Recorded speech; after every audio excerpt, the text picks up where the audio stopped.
Salam dari HKBP Kernolong, HKBP tertua di Pulau Jawa. Sebelum kita memasuki peraduan malam, sejenak kita mendengarkan firman Tuhan. Mari kita berdoa. Terpujilah Engkau ya Allah yang Maha Pengasih juga Maha Penyayang. Pada malam hari ini kami mau mendengarkan firman-Mu. Ampuni segala dosa dan kesalahan kami, agar Roh Kudus mengajarkan kami untuk mengerti akan apa yang Tuhan inginkan dapat kami perbuat dalam hidup kami. Hanya di dalam nama anak-Mu Yesus Kristus kami berdoa dan mengucap syukur. Amin. Firman Tuhan renungan bagi kita di malam ini sesuai dengan bacaan malam Almanak HKBP 2025 Kamis 10 Juli 2025 dari 2 Tesalonika pasalnya yang pertama, dimulai dari ayatnya yang pertama hingga ayatnya yang ke-12, dan yang menjadi pembimbing renungan ayat 6. Sebab memang adil bagi Allah untuk membalaskan penindasan kepada mereka yang menindas kamu. Keadilan Allah.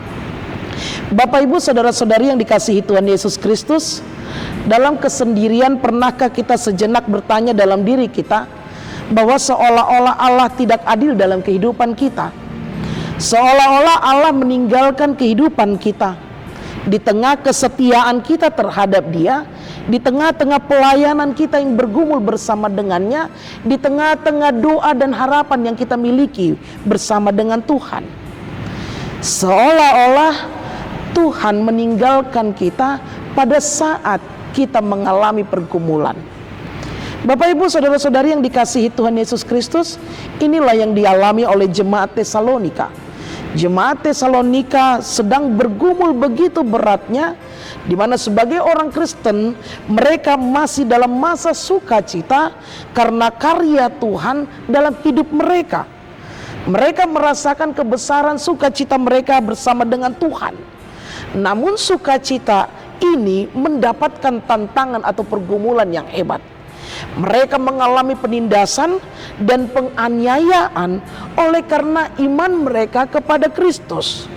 Oleh sebab itulah Rasul Paulus menuliskan surat ini untuk memberikan kekuatan, semangat, sekaligus mengajarkan kepada jemaat Tesalonika tentang kekuatan dan kedaulatan Allah.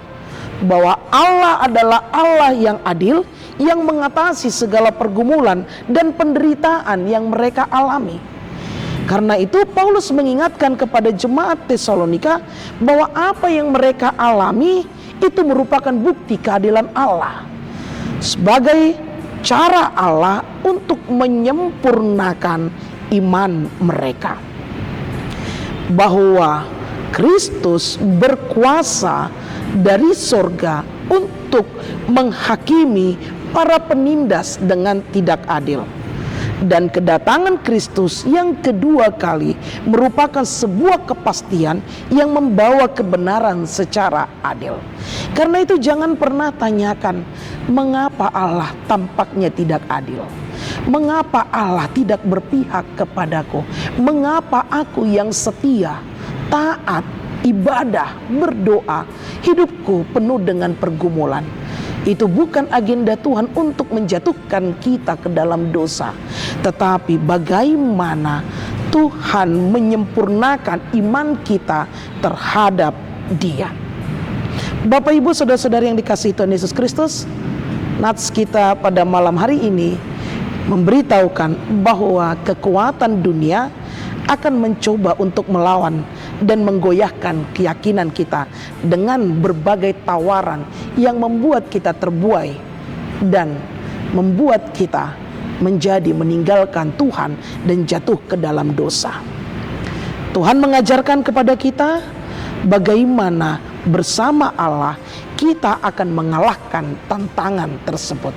Bersama dengan Allah kita akan mengalahkan si jahat yang mencoba untuk menggugah, menggoyahkan iman percaya kita kepada Kristus.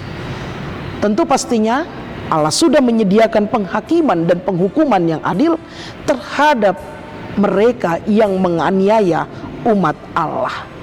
Inilah yang menunjukkan bahwa bukti keadilan Allah atas dunia. Karena itu kita dipanggil untuk memiliki pola pikir yang mau berjuang, mengerjakan segala pekerjaan perjuangan ziarah iman kita, sehingga dengan hidup kita, perkataan kita, perbuatan kita, nama Kristus Yesus semakin dimuliakan. Dan tentunya itu tidak mudah, tetapi tetaplah setia, karena Dia adalah Allah yang adil. Amin. Terima kasih Bapa atas firman yang telah kami dengar di malam ini. Engkau adalah Tuhan yang adil, yang menguatkan kami, mengingatkan kami. Apapun yang kami alami, baik suka dan duka, penderitaan, kami yakin dan percaya Tuhan selalu ada bersama dengan kami. Dan kepadamulah kami menyerahkan hidup kami dan pergumulan kami. Terima kasih Tuhan. Jangan biarkan kuasa si jahat mengganggu kami, membuat kami jauh daripada Engkau. Tetapi biarlah Roh Kudus-Mu tinggal diam di dalam hidup kami, menuntun kami untuk seturut melakukan kehendak-Mu. Kami mau beristirahat di malam ini. Berkati kami Tuhan, ampuni dosa kami. Hanya di dalam nama anak-Mu Yesus Kristus kami berdoa dan mengucap syukur. Anugerah dari Tuhan kita Yesus Kristus, kasih setia Allah Bapa, dan persekutuan dengan Roh Kudus menyertai engkau. Amin.